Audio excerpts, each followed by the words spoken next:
बिस्मिल्लाहिर्रहमानिर्रहीम। Hope so you are doing great. Welcome back to my channel literature stories.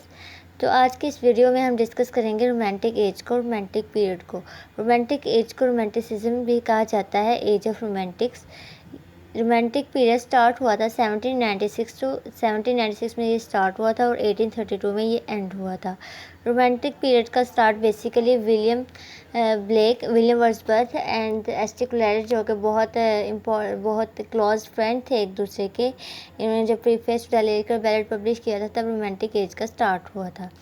Romantic as किससे पहले as of reason थी, जिसकी बिना पर रोमांटिसिज्म को लोगों ने, पोइट्स ने लिखना शुरू किया। इस पर 1796 में ही प्रॉपर इस पर नहीं लिखा जाता था, इससे पहले भी रोमांटिसिज्म पर लिखा जाता था। इसका प्रॉपर आगाज़ 1796 से नहीं हुआ था, इससे पहले भी इस पर बहुत से पोइट्स लिखते थे। इसकी डेफिनेशन में जो आ जाती है वो मैं आपसे डिस्कस करती हूँ। Romanticism, a movement of the 18th and 19th centuries that marked the reaction in literature, philosophy, art, religion and politics from the new classicism and formal orthodoxy of the preceding period. Okay, romanticism जो थी एक movement थी जो 18 और 19 century के दरमियान थी, जो किस वजह से बनेगी थी, लिटरेचर पर, फिलोसफी, आर्ट, रिलीजन, पॉलिटिक्स के लिए। इन एज ऑफ रीजन्स के बाद ये बनी थी। इन सब चीज़ों पर पोइट्स ने डिस्कस करना शुरू किया था। इससे पोइट ने ज़्यादा इमेजिनेशन, रोमांटिसिज्म को ज़्यादा इमेजिनेशंस और नेचर्स की बेस पर देखा जाता है, क्योंकि इसे एज ऑफ नेचर भी कहा जाता है। Because the expression romanticism is a phenomena of the immense scope. Romanticism जो था ये एक इमेंस स्कोप का फिनोमिना था, जिसे एम्ब्रेस किया जाता है लिटरेचर में, पॉलिटिक्स में, हिस्ट्री में, फ़िलोसफी में एंड और इन आर्ट्स में। Okay, there are never been much agreement and much confusion to word the word means. इनमें कोई ऐसी कन्फ्यूज़न नहीं है कि इन वर्ड का मतलब क्या है। ठीक है, romanticism is a movement in art and literature. Romanticism जो थी एक मूवमेंट थी जो आर्ट और लिटरेचर में थी in the 18th and 19th century, in revolt against the new classicism of the previous centuries, जो कि पिछली सदियों के खिलाफ जो न्यू क्लासिसिज्म थी उनके अगेंस्ट बनाई गई थी 18 और 19 सेंचुरी में। The German poet Friedrich Schlegel, who is given credit for first using the term romantic, एक जर्मन पोइट थे फ्रेडरिक शेलिगल, जिन्होंने फर्स्ट टाइम ये वर्ड यूज़ किया था, रोमांटिक का word, term romantic to describe literature. Romantic का word use किया था लिटरेचर को डिस्क्राइब करने के लिए, और इसे डिफाइन किया था, literature depicting emotional matter in a imaginative form.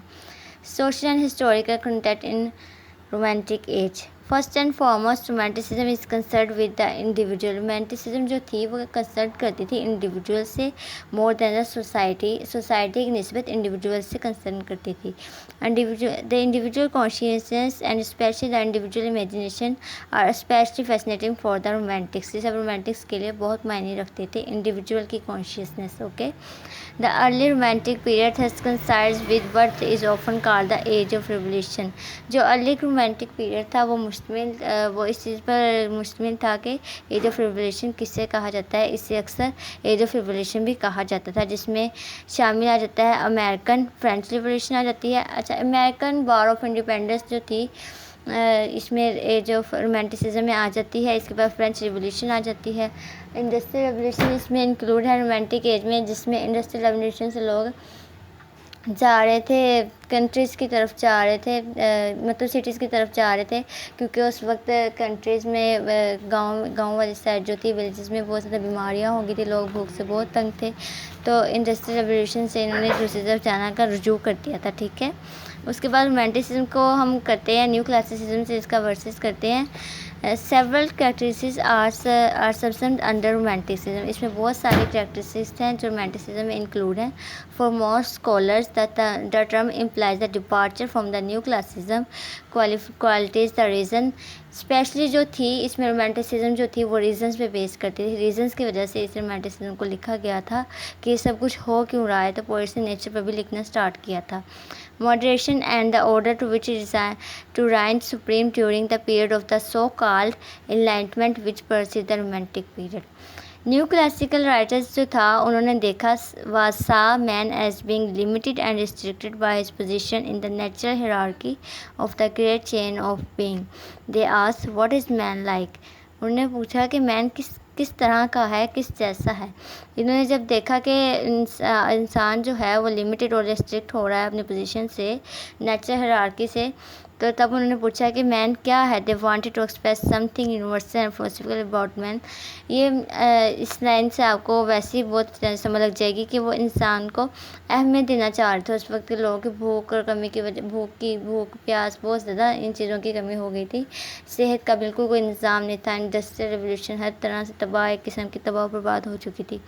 तो ये सब कुछ था। रोमांटिसिज्म के बारे में मैंने आपको बताया है, इनका हिस्टोरिकल कंटेंट बताया है।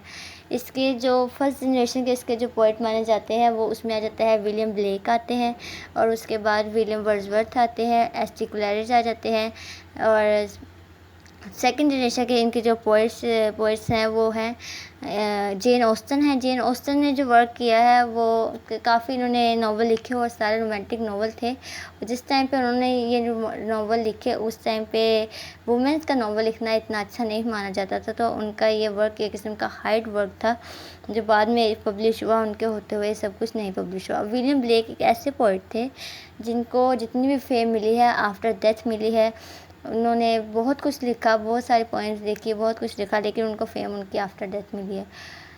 So guys, today's video is and. Okay, if you have any question about this lecture and you want that I will tell you about something more lecture, then you can tell me in comment section. Okay, I will respond you. Please tell me, मुझे बताएं कि आप किस lecture पर video लेना चाहते हैं। मैं आपको दूंगी वीडियो उस लेक्चर पे आपको गाइड करूंगी। और इस लेक्चर से रिलेटेड कोई भी क्वेश्चन है, कुछ भी है, मुझसे आप कमेंट सेक्शन में पूछ सकते हैं। वीडियो देखने का शुक्रिया। चैनल को सब्सक्राइब करना मत भूलिएगा। अल्लाह हाफिज़। अल्लाह ने के पास।